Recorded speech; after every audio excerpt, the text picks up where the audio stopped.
Are you a business owner stuck in fear, doubt, and worry about what the marketplace will look like in the future? Then this show is for you. Strap on your seatbelt and get ready to disrupt and innovate. Here's your host, Lisa Levy.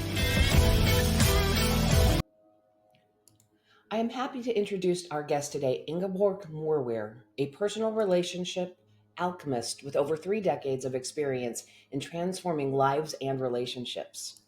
She is a master at helping individuals and couples heal from deeply rooted relational challenges, communication barriers, and toxic relationships.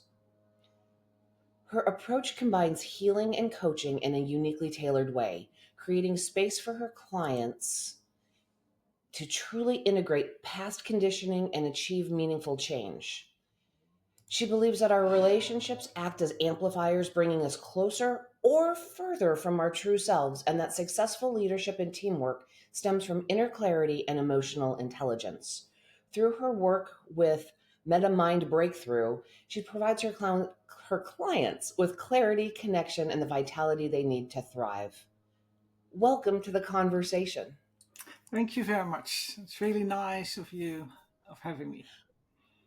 Audience members, this one was hard. We have been rescheduling for the better part of like 3 months. So I'm very excited to finally have this conversation so we can kind of share with you the connection points of things that have happened in our lives and how those events and those experiences shape us to be fit to lead, to be fit to be a good partner in a personal relationship, a parent, right? Being a whole person. So Ingeborg, will you give us a little bit of a glimpse into why you're doing this work and why it's really important right now? Yeah, sure. Well, my mission, so to speak, to help people in this area stems from my own background. I grew up with a narcissistic mother,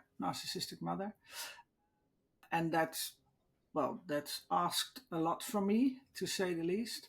I sort of lost my identity. I lost, well, a lot of things, and I needed to rebuild that, and that took some time. And one of the things that, well, helped me sort of back then was dissociated. So not feeling the things which were happening, which was good back then, but obviously is not good serving you in the rest of my life. And that's what I find, that came my mission to help people with. That's what I find a lot with my clients, is that they are afraid, haven't learned, not knowing how to deal with the feelings they have inside, and they suppress them, or they become very analytical, or they just push them away, or they have other means of dealing with it. All not really good to live your life, and you're not happy. And it works out in business relationships, or it works out in business in general, and it works out in your personal life. So that's what is my drive, to help people not experience the things I have experienced, and learning how to deal with your feelings, because stuff will always happen in your life. And we need to deal with it, and then become successful at work if you want, and do the things you want to do there, and have healthy relationships. So, broad answer, but that's the answer. Yeah. Describe for me some of the characteristics that show up in the workplace when you have unresolved traumas from your past. You could find you have always trouble with colleagues, communication troubles. You have difficulties setting boundaries.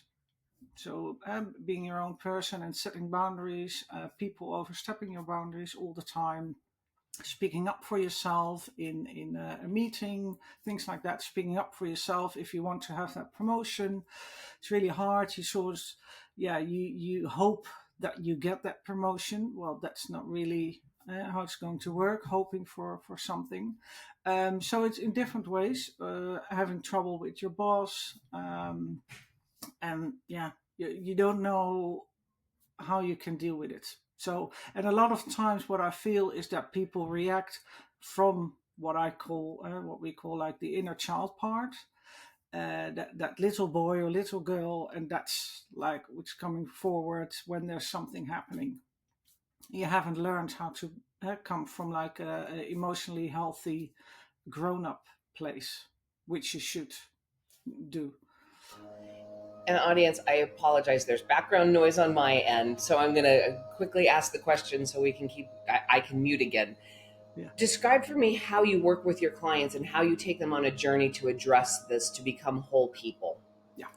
Well, obviously, we get clarity on what they're asking and what the real question is, what the real question is they want to be solved, to have be solved. And then it's like I always say, it's sort of two pillar system. That one system, the one pillar is actually the what I said earlier, like the inner child part, the wound, which is there, what we call a wound, self-esteem, boundaries. That's all in there. And then the other part is like the second pillar, and that's the insights. And you have to have the real insights, not what we think it is. Yes, usually we have an idea, even where it comes from, but it's only like here. What I always say, it's like our idea. It's not what the real thing. It's the conscious part, but there's a whole lot in the unconscious. And what I do, I'll get the unconscious. I'll make the unconscious conscious, so people can get a grasp. They understand if when it's a thought or when it's behavior or when it's a feeling or when it's an emotion. You have to get clarity on that, because usually when people get to me, it's like all sort of mingled and they don't know what is what. They say, oh, I think, but they mean they feel, or they feel something and they say, I think, it's also what I said, it's all sort of mingled up. So those two things are the base of the foundation of my program, where I help people through, and Okay, it's so you all said something. tailor made. Yeah, Yes. So there's something in there that's interesting and I want to explore a little bit further. So with the two pillars, the inner child and then actually getting to real insights, yeah. you talked about people and the words that they use versus the words that they mean. I think versus I feel. Why is that important? Because it's important to to get the clarity, and usually, not all, but usually the things we think are based on the programming from when we're little. It's all like limiting beliefs. It's things maybe our parents said to us. It's behavior we discovered, or we made ourselves to, well, to survive, survival mechanisms. And usually we talk from that. It's those patterns you get into when you get hurt, you get in that pattern you developed to survive. And a lot of the things they say come from that place. Whereas what I need to do with people for them to get healed and change, we have to get to the pain, Yeah. to the feeling. I call that the feeling side, but the pain and whatever, the angry and everything is there. And you have to sort of separate the two. You have to see what is what. You have to get the clarity. Uh, So the yeah, the distinction, right, is we learn how to say the thinking words, yeah, right? That's our rational brain, whether conditioned to cover a traumatic experience or the taught behavior by a parent, a colleague, or whatever. I think that I am not. I think that I'm incapable. yeah.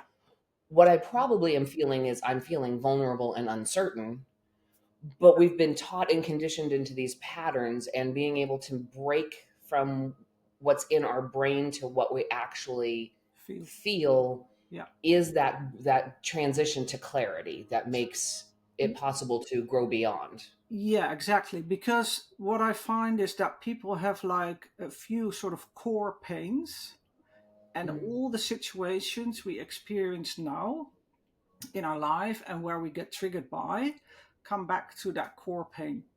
So we need to get clarity on those core pains, because you need to get the link between what you think it is and what it actually is. And what it actually is that core pain. And that could be I'm not good enough. fear of rejection, fear of not being seen or being heard. Those are like core pains. And you have to realize that everything what happens in your life now and you get triggered by is that inner child part which is hurt.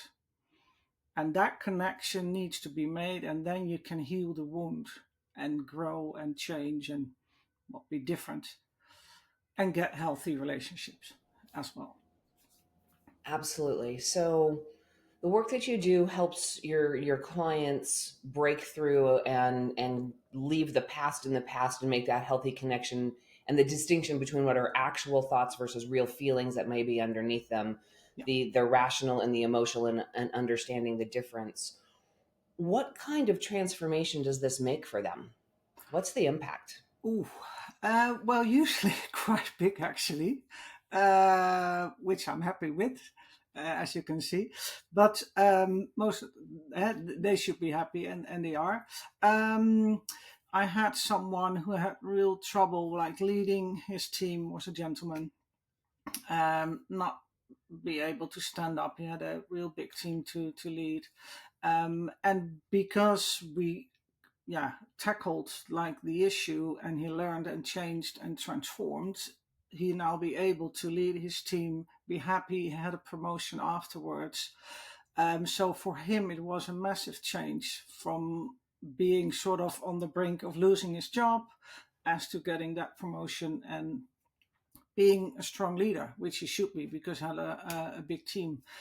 Or a different one, someone reasonably happy in her job but not being able to find a healthy partner. And last, what is it, a couple of weeks ago I got a baby card that she find a person and that they got children, and that what she wanted, but she thought she could never achieve it. So quite huge things will change, because you change things in the foundation. It's fundamental change, so it's really deep, and from that you can achieve whatever you want, really. What are some of the typical roadblocks that you face when you're working with a client? What are those barriers that you have to help them break through? Well, it depends on the question, but usually it's being very analytical. Especially people like business people, they have to use that obviously in their work. Maybe some men find it a bit woo woo if you start talking about feelings, So that's like, the feelings, no, and that's why the like the two pillar system is really good, because they get the insights. I can connect with them on the analytical side. I can tell them, how it works and everything, and then I'll, sort of guide them to that space where they need to be to get the Mm. real transformation. So, and then it's the they find it sometimes hard, to look at themselves, obviously, which is hard for everybody, self-reflection. They think that they are there sort of early in the process. They've done it once or twice. They think they know, and they're sort of healed. And they come in and think, well, I think I'm healed. And then we start talking again, and then obviously it's not the case. So that's always happening as well. Um, and then they realize, like with setting boundaries, Mhm. obviously you're not only setting boundaries in your relationship, it's like in the rest of your life as well. They come to the conclusion that it's everywhere. And that realization is sometimes a bit like sort of, whoa, I only thought it was in my relationship, or I only thought I had it with my colleague, but apparently I'm doing it every day, all day, in every kind of situation. And that realization is good. Makes them even more willing to change, but it sometimes could be like sort of overwhelming, that they think, whoa, I didn't know I was doing it that much. Well, and it's interesting as you're describing the journey, and and I, will think for myself and some of my behaviors and things, and I can very quickly and easily kind of represent with the idea of I learned something new and will start to apply it. And then let's consider that this is the new mask, right? It's the healthy, Yeah, well attuned, well aligned mask. And I start to wear it and it's pretty comfortable. yeah, But I'm using it in a scenario and then in my personal life. And then something happens professionally that forces me to revert back to the old, really practiced, really comfortable yeah, without thinking it response. yeah, And all of a sudden, that moment of, oh, what I thought I'd learned so well and I had solved entirely, yeah, I just really scratched the surface. So this sort of change isn't overnight. This takes time and practice because yeah. A what lot you're of really practice. talking about Yeah, is rewiring our brains and how we think and how we process from how we were conditioned throughout our lifetime. yeah, yeah, exactly. Yeah, and tuning in. What I find as well, what really helps people is the realization that it's a physical sensation in your Mm, body when you can feel it's good for you. It's from what I say, like the happy place, to make it easier. From yeah. your happy place, you can feel that, feels calm, feels strong, feels sturdy, feels, that's good for me. That's the feeling. Yeah. Whatever somebody outside says to me, and there is this place from your wound, as we call it, from your wound. And that's like sort of anxiousness, nervousness, not nice feeling in your body, and you can really feel that. And it's, you have to practice, but over time you can distinguish between the two. And then you want to be in that happy place most of the time and make your decisions from that happy place, not from the wound. So it's here and it's here as well Yeah, for me, what I teach people.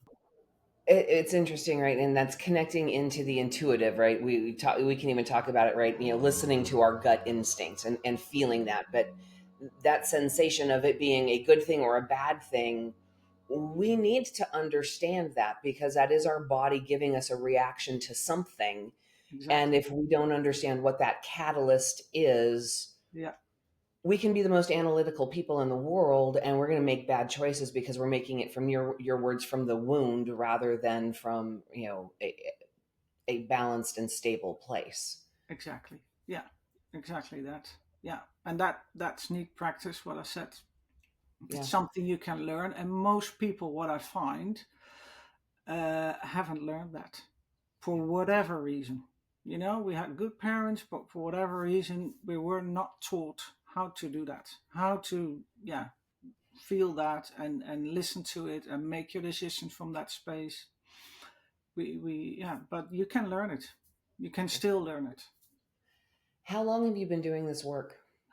Well, quite a long time. I've had my practice for next year 20 years. So that's a long time. Yeah, I thought about it the other day. I think I need to do something. That's quite a long time next year, and but it evolved over time. Yeah. As you may have in your work as well, it's not like it didn't start it like that. And over time, with all the studies and my practice and doing the things clients and learn from clients a lot as well, it's evolved into this and everything what I did before and my own experience, obviously. That was the And driver. Uh, with that much experience, I'm curious if you're starting to work with younger people who came of professional age during the pandemic. And are you seeing different things from them, from our Gen Zs who are, in their mid to late 20s now? well, Are they that's not quite your clients yet? yeah. Well, I do have some. Yeah, I've got a very big range actually. I got a woman of like 23. I think that was the youngest, and I had a lady of about 70, and everything in between. Funnily enough. Um, but because it's based on the problems, doesn't matter if it's a man or a woman or the age. You can have problems at any age. um, but what I do find, I had a conversation with my son actually as well, uh, just before this, and what I find is that a lot of people from that age, he's 20, are quite confused. Mhm. That's the word I use. anyway, confused is what I find in because of the use of the telephone and all the dating apps and things like that. And well, they have to learn it obviously from us. And yeah, a lot of my clients haven't learned it themselves, so they give it to their children, so it's Mm, keeping going on like generation after generation. And what I find as well is that someone needs to sort of cut the cord, yeah. or yeah, someone needs to look at themselves and yeah, learn, and then not give it the problems to the next generation. um, yeah, so when I hear his stories about his friends as well, I find it a bit, yeah, what's the word, daunting or something like that. I think they already have that at that age. Yeah. um, yeah, I don't know. I think they can use some help. That's my opinion. Yeah, it is interesting, right? Because they literally lost in many cases like almost 2 years of socialization, of human interaction. Yeah, Um, and there is something, right? And as they come into the workforce, and there are definitely some challenges. So I was just sort of curious if my watching yeah. is in line with what you're seeing also. This has been a fabulous conversation. If people are interested and curious in learning more about how they might work with you, what is the best way for them to find you? Well, they can reach out to me via my website, metamindbreakthrough.com, or via email, Ingeborg at metamindbreakthrough.com, or via LinkedIn. And that's under my full name, Ingeborg Mooiweer. And that's very easy because there's only one in the world, apparently. So that's easy to find, I think. And yeah, so that's the easiest way. And then we can have a free conversation, no strings attached or anything, and just see how we can work together. Absolutely fabulous. Audience, the links and the contact information will be in the show notes, so it's easy for you to find and reach out if you're interested. This conversation was fabulous in taking into account and looking at ourselves as whole people, and how it is that we may be making choices based on things that happened in our childhood, and we don't even understand that we have been programmed and conditioned to minimize and leave hurt and pretend, well, not even pretend, but exist as if it isn't real, because we now have our logical brain taking over and making decisions and discounting our emotions and our feelings and the things that really need to be addressed and dealt with through the two pillars of understanding that inner child and finding the insights that we need to understand to make actual change. These impacts affect us in our personal lives, in our professional lives, and just in our own ability to be comfortable with who we are as individuals. Group, you know my rules. Don't get left behind. Join me next time. That's it for today's episode of Disrupt and Innovate. Head over to iTunes and subscribe to the show.